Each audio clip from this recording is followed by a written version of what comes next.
Depuis les airs et la mer, les États-Unis et le Royaume-Uni, avec le soutien de l'Australie, du Canada, de Bahreïn et des Pays-Bas, ont mené des frappes jeudi contre plus de 60 cibles réparties sur 16 sites contrôlés par les militants houthis au Yémen. Ces frappes font suite aux attaques contre la navigation commerciale en mer Rouge, qui avaient commencé en réaction au conflit en cours à Gaza. Ces frappes visaient spécifiquement des installations connues pour leurs radars, leurs missiles et leurs capacités de drones qui ont permis aux Houthis de mener ces frappes. Donc à l'avenir, l'intention ici est de dégrader et de perturber leurs capacités à y parvenir à l'avenir. Le jour du Nouvel An, Biden a demandé à évaluer les options militaires.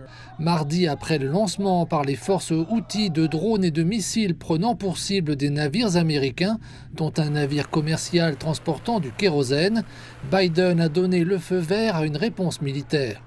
La Russie condamne ces frappes aériennes et britanniques tout en appelant les Houthis à cesser leurs attaques en mer Rouge. La Chine appelle à une résolution pacifique des tensions tout en maintenant ouvertes les routes commerciales internationales. La Chine est préoccupée par l'escalade des tensions en mer Rouge et appelle toutes les parties concernées à garder leur calme, à faire preuve de retenue et à éviter une nouvelle escalade du conflit.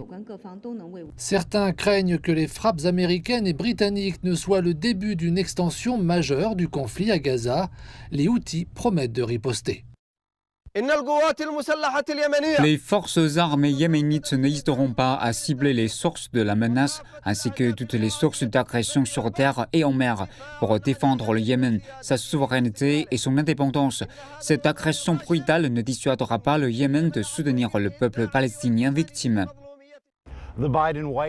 La Maison-Blanche de Biden affirme qu'il n'y a pas d'intention d'escalade du conflit, mais que si cela est jugé nécessaire, les États-Unis n'hésiteront pas à prendre de nouvelles mesures militaires contre les forces houthis.